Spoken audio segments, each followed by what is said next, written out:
आज लोक माता, जिन्हें हम लोग बहुत श्रद्धा से और प्यार से मां साहब बोलते हैं, अहिल्याबाई होलकर जी की 300वीं जयंती के अवसर पर हमारे लोकप्रिय मुख्यमंत्री जी ने ये निर्णय लिया कि इस बार कैबिनेट इंदौर में हो और होलकर राजाओं के द्वारा निर्मित इस राजवाड़े के अंदर हम कैबिनेट करेंगे। निश्चित रूप से हम सब इंदौर ही नहीं, मालवा निमाड़ के लोग अपने आप को गौरवान्वित महसूस कर रहे हैं कि अहिल्या माता ने जहां तक का शासन था उनका, वहां के सब लोग माननीय मुख्यमंत्री जी को धन्यवाद दे रहे हैं कि उन्होंने आज कैबिनेट करके इस स्थान को महत्व दिया है। और मैं भी यहां का जनप्रतिनिधि हूं, इसलिए माननीय मुख्यमंत्री जी को धन्यवाद देता हूं। आप सभी जानते हैं कि हमारे देश के यशस्वी प्रधानमंत्री जी ने 4 मजबूत स्तंभों की बात की है: युवा, महिला, किसान। इसमें से महिला सशक्तिकरण ये हमारा एक बहुत महत्वपूर्ण विषय, और ये पूरा की पूरा मां साहब को समर्पित है, अहिल्या माता जी को समर्पित है। और उनके ही सम्मान में 31 मई को देश के यशस्वी प्रधानमंत्री नरेंद्र मोदी जी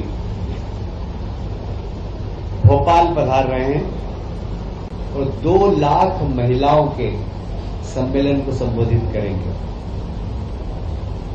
महिला सशक्तिकरण के लिए जो कार्यक्रम केंद्र सरकार और प्रदेश सरकार के द्वारा किए जा रहे हैं, जिस प्रकार महिला कामगारों के लिए औद्योगिक क्षेत्र में उनके आवास की व्यवस्था केंद्र सरकार और राज्य सरकार के सहयोग से सभी औद्योगिक क्षेत्रों में महिला कर्मचारियों के लिए आवास बनाने का निर्णय आज कैबिनेट ने भी लिया है। और माननीय प्रधानमंत्री जी इस विषय में विशेष रुचि ले रहे हैं, इसलिए केंद्र सरकार से भी हमें सहयोग प्राप्त हो रहा है। वहीं माननीय प्रधानमंत्री जी भोपाल और इंदौर की, भोपाल से ही मेट्रो ट्रेन का भी लोकार्पण करेंगे, इंदौर और भोपाल, और साथ ही दतिया एयरपोर्ट और सतना का एयरपोर्ट, उन दोनों का भी वहीं से लोकार्पण करेंगे। माता जी के जो 300 जयंती पर 20 मई से 31 मई तक काफी कार्यक्रम है। कल पता नहीं आप लोगों ने नाटक देखा कि नहीं देखा, अद्भुत नाटक था। मतलब प्रहलाद भाई और हम जरा कठोर माने जाते हैं, हमारे आंख में आंसू बहुत कम आते हैं, हमारे कारण बहुत सारे लोगों को आ जाते हैं, पर कल वहां हमें भी आंसू पोंछना पड़ा। इतना जबरदस्त नाटक था। माननीय मुख्यमंत्री जी ने वहीं पर निर्णय लिया कि प्रदेश के जहां जहां जो शहर मांगेगा वहां पर ये नाटक हम कराएंगे, और उसके प्रोग्राम भी बन गए हैं। कालिदास संस्कृति अकादमी उज्जैन में भी होगा, महिदपुर में देवी अहिल्या केंद्रित महिला कवि सम्मेलन होगा, ग्वालियर, भोपाल, बैतूल में यही महानाट्य प्रस्तुत किया जाएगा, इंदौर में एकल कविता पाठ व सांस्कृतिक गतिविधियां लगातार चलेगी, देवी अहिल्या केंद्रित महानाट्य शिव योगिनी अहिल्या, ये भी अब एक बार फिर से लता मंगेशकर ऑडिटोरियम में होगा, राजवाड़ा परिसर में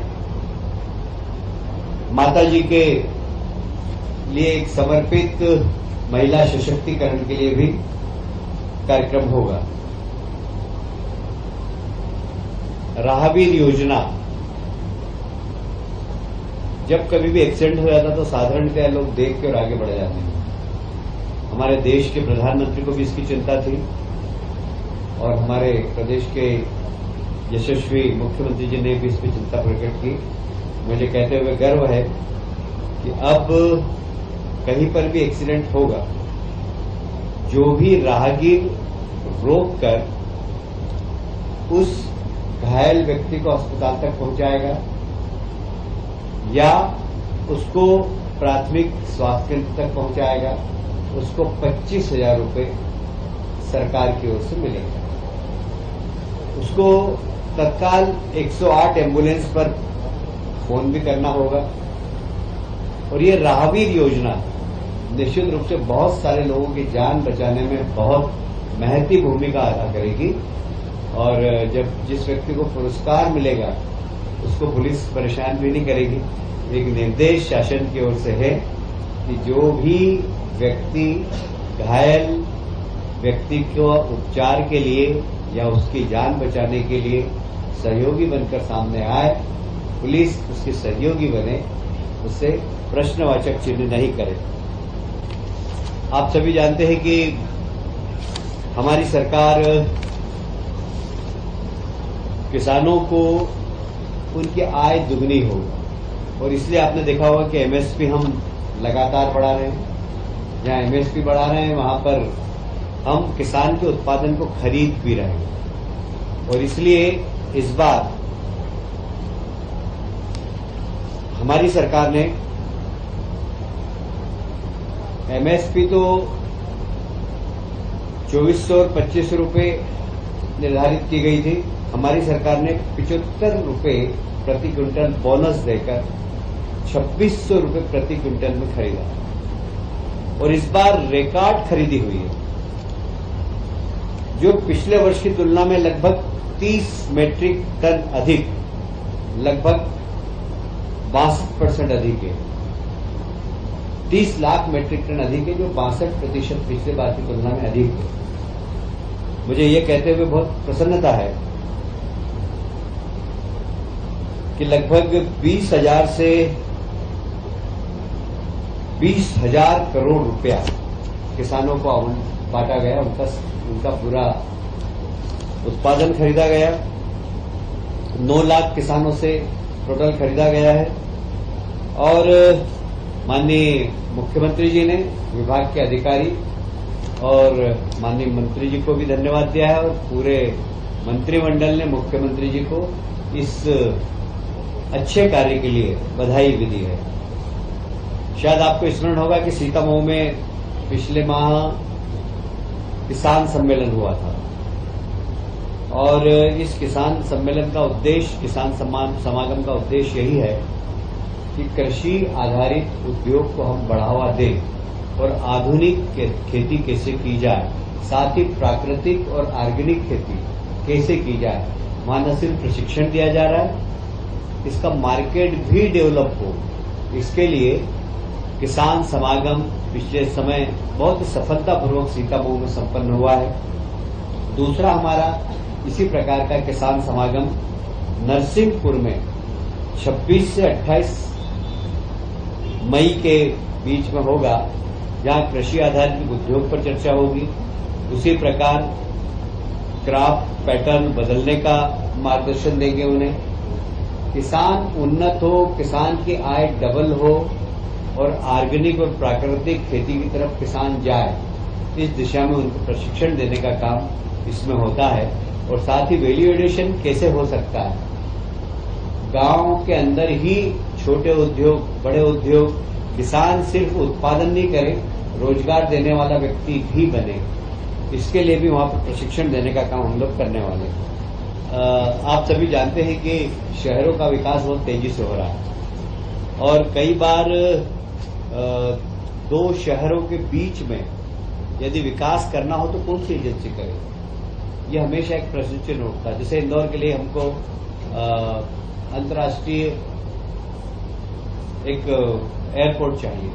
अब उस एयरपोर्ट को नगर निगम बनाए, कौन जमीन उसकी सिलेक्ट करे, इसके लिए बहुत जरूरी था कि एक ऐसी संस्था हो जो कि इस बारे में विचार करे 2-3 शहरों के बारे में कैसे एक समेकित डेवलपमेंट और 2-3 शहर क्लब होकर विकास के बारे में सोचें। इसके लिए महानगर काउंसिल का एक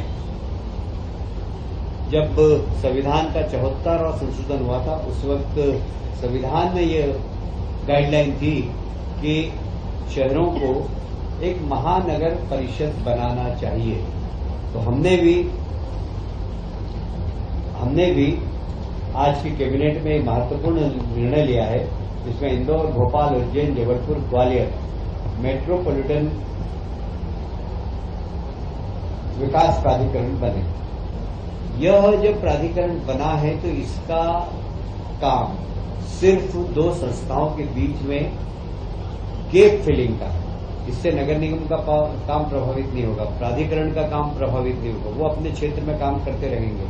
बाकी हम एक सहयोगी संस्था बनकर काम करेंगे और इसके चूंकि मुख्यमंत्री इसके चेयरमैन होंगे, स्वच्छ भारत मिशन देश के प्रधानमंत्री जी ने चालू किया है और उसमें नगर निगम, नगर पालिकाओं को काफी धनराशि भी आवंटित की गई है।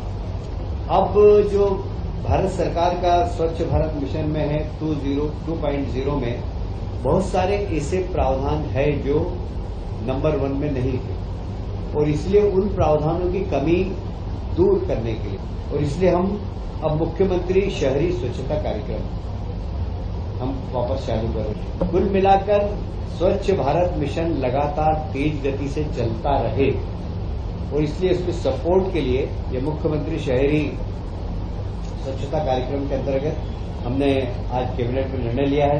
पहले चरण में हमने 277 करोड़ का ऐसा प्रावधान किया लोक माता देवी अहिल्या माता जी को समर्पित, क्योंकि आप सब जानते हैं लोक माता अहिल्याबाई ने उस समय रोजगार देने के लिए बुनकरों को महेश्वर में साड़ी बनाने का प्रशिक्षण दिया था और आज भी महेश्वर की साड़ी विश्व विख्यात है। उनको ही समर्पित एक स्किल डेवलपमेंट का कार्यक्रम हमने फिर से प्रारंभ किया है। योजना में 100 करोड़ का प्रावधान है, इसमें युवा, महिलाएं सभी सम्मिलित हो सकते हैं और इस स्किल डेवलपमेंट के माध्यम से जब व्यक्ति रोजगार मूलक प्रशिक्षण प्राप्त करेगा तो कुछ रोजगार देने वाला भी बन सकता है। जैसे प्रधानमंत्री हमेशा कहते हैं कि रोजगार मांगो मत, रोजगार दो। यह योजना महिला हो या पुरुष उनको रोजगार देने वाला बनाएगी। ये एक बहुत अच्छी योजना आज माननीय मुख्यमंत्री जी के नेतृत्व में कैबिनेट ने पारित की है, जिसमें हमारे बेरोजगार युवाओं को, विशेषकर महिलाओं को बहुत इसका लाभ होगा।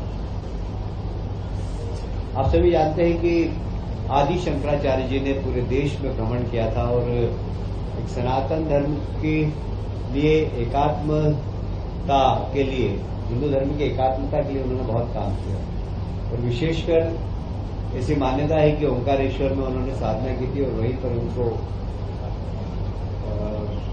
मतलब ईश्वर के दर्शन भी हुए थे, दर्शन प्राप्त किए थे उन्होंने। इसीलिए हमारी सरकार ने वहां पर आदि शंकराचार्य जी की एक बहुत बड़ी 108 फुट प्रतिमा का तो उद्घाटन कर ही दिया है, पर अभी उसके आसपास बहुत सारे काम हमें करना है, जैसे उनके जीवन से संबंधित, उनके साहित्य से संबंधित और सनातन परंपरा के अनुसार किस प्रकार हमारी पुरातन परंपराएं थी, उस सब के विकास के लिए आज 2100 करोड़ रुपए का एक प्रावधान किया है, जिसमें वहां लोग प्रशिक्षण ले सकेंगे, वहां लोग रहकर अध्ययन कर सकेंगे, लाइब्रेरी होगी, वहां रिसर्च मतलब लोग शोध कर सकेंगे और एक ऐसा केंद्र बन रहा है वो जो कि एक टूरिज्म के लिए भी बहुत अच्छा होगा और विशेषकर जो भारत की सनातन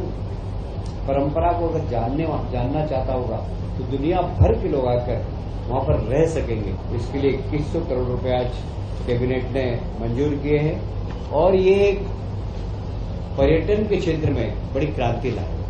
जैसा कि मैंने अपने बात के प्रारंभ में ही कहा था कि वर्किंग वुमेन हॉस्टल सब इंडस्ट्रियल एरिया के अंदर हम बनाने का निर्णय लिया है। अभी प्रथम चरण में हमने उद्योगपुरी जिला के अंदर लगभग 66 करोड़ का निर्णय लिया है, पीथमपुर में 76 करोड़ का, मालनपुर में 29 करोड़ का और औद्योगिक पार्क मंडीदीप में 77 करोड़ का। ये अभी हम हमारे बजट में से कर रहे हैं।